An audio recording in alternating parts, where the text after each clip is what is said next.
There's a storm outside, a storm that cannot be predicted by a weather app, but the kind that shows up in real life, in the middle of traffic, in the way your boss speaks to you like you're replaceable, in the way social media sells you someone else's highlight reel as a blueprint for happiness.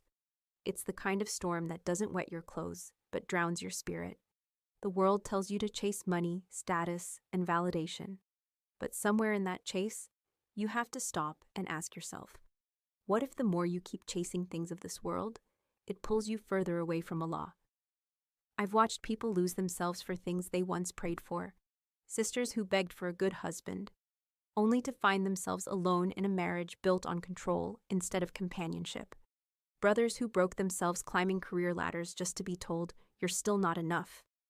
I used to think comfort was the goal, a nice house, a consistent schedule, less chaos. But then I met women with 5-bedroom homes and hollow hearts. Sisters who checked all the boxes on paper but cried in secret because they didn't know who they were anymore. That's when I realized peace doesn't come from outside stability. Peace starts inside. Virtue is the anchor.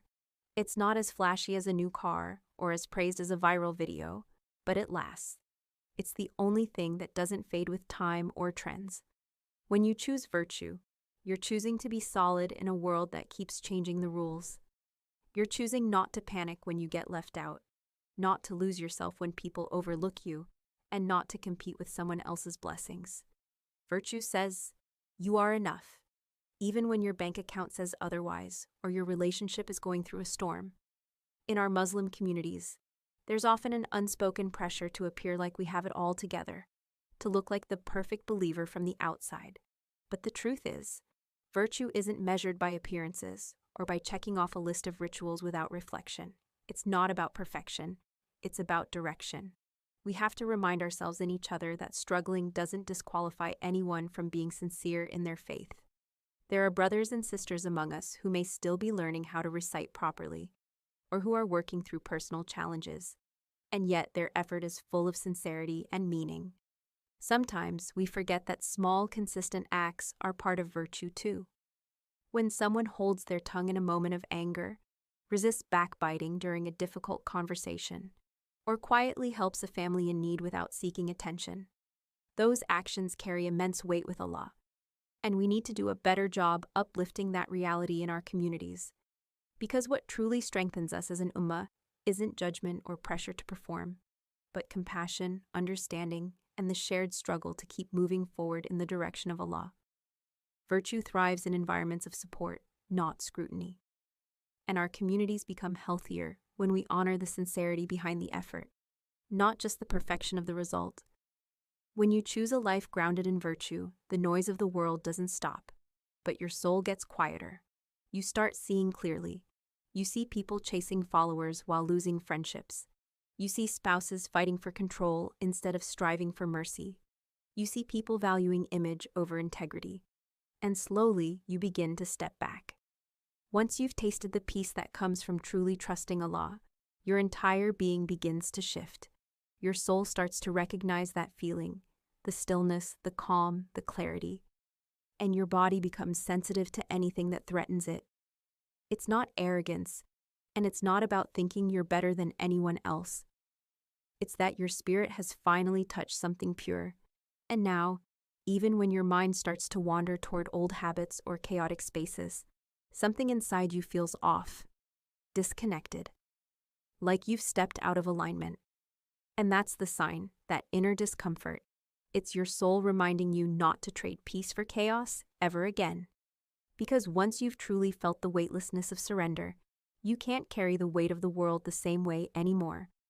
Virtue is the only thing that doesn't fade. It doesn't shift with market trends, job titles, or relationship status.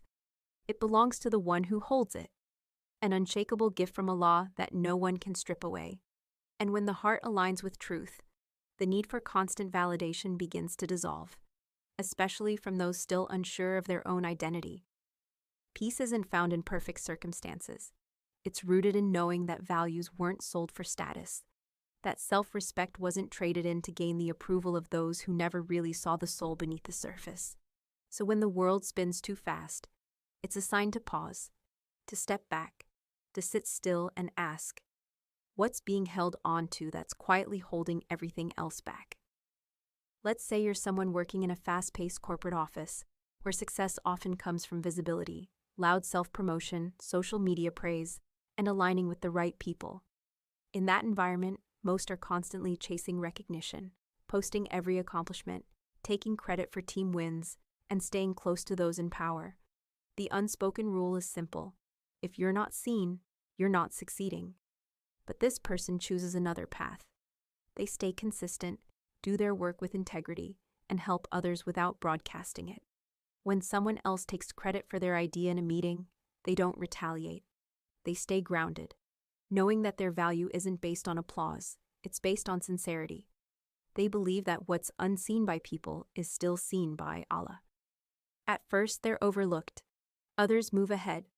But when a major change shakes up the company, leadership is forced to reevaluate who's really dependable. That's when this person is promoted, not because they shouted the loudest, but because their quiet consistency made them the most trustworthy. That's the difference between chasing applause and living by virtue. Applause fades, but integrity remains. I would like to end on this. There are two things people waste without even realizing it: time and trust. Time slips through your fingers like water. At first, it's the little things: scrolling when you're supposed to be studying, putting off rest because you think you're supposed to be productive. You keep telling yourself, tomorrow I'll be better, but tomorrow becomes next week becomes next year, and before you know it, you're out of breath and out of time. The truth is, time is the only thing that can't be replaced. Money can come back. Opportunities can show up again. But the hour you spent gossiping instead of growing, that's gone. The morning you spent chasing someone's attention instead of remembering Allah, that's not coming back. And we need to stop breaking the promises we make to ourselves. Promising yourself, I'm going to guard my peace, and then answering calls that disrupt it. Over time, your soul starts to notice. It starts to lose trust in your own words. And maybe the issue isn't just that we break our promises. Maybe it's that we keep making ones we were never committed to keeping. We have to start making promises we intend to keep, and only those. In this life, we're taught to save everything: money, energy, face. But no one teaches us how to save time. So we give it away too easily, to people who don't deserve it, to activities that drain us, to goals we don't even believe in anymore. Then we wonder why we feel so empty. And while time is one kind of loss, trust is another. Too many of us throw the word friend around without understanding what it really means.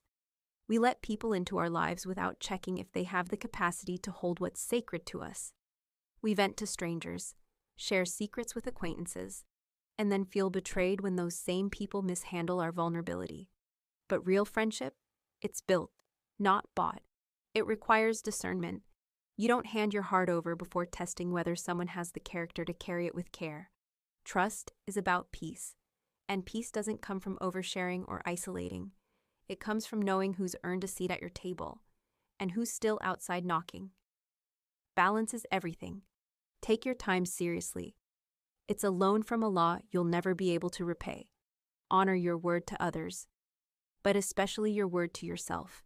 And when it comes to people, be generous with kindness, but guarded with access.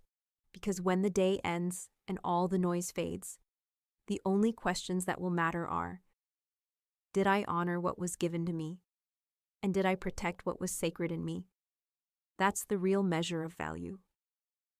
Assalamu alaikum wa rahmatullahi wa barakatuh.